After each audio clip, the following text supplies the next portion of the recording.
मेरा बस चले ना तो मैं ये खांसी के सिरप मार्केट से बंद करा दूं, क्योंकि हर बंदा जिसको देखें पिछले 1 महीने 2 महीने से एक ही अलामत के साथ आ रहा है कि खांसी हो रही है, तो डॉक्टर साहब मैंने 5 बोतलें पी ली हैं सिरप की और मेरी खांसी नहीं जा रही।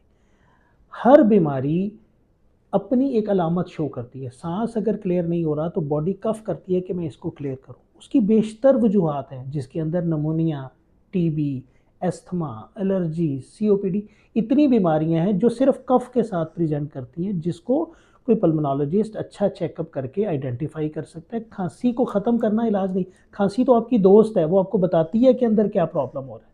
तो अगर किसी को बार बार खांसी हो रही है तो मेरी एक ही रिक्वेस्ट होगी, प्लीज़ 4-4 बोतलें सिरप ना पिए। अगर आपकी खांसी 2-4 दिन से ठीक नहीं हो रही तो काइंडली पल्मोनोलॉजिस्ट से रब्ता करें, अपना मुआयना करें, पता करवाएं कि आपको क्यों खांसी हो रही है, और जो भी आपका डायग्नोसिस हो उसके हिसाब से टारगेटेड ट्रीटमेंट होना चाहिए। Thank you.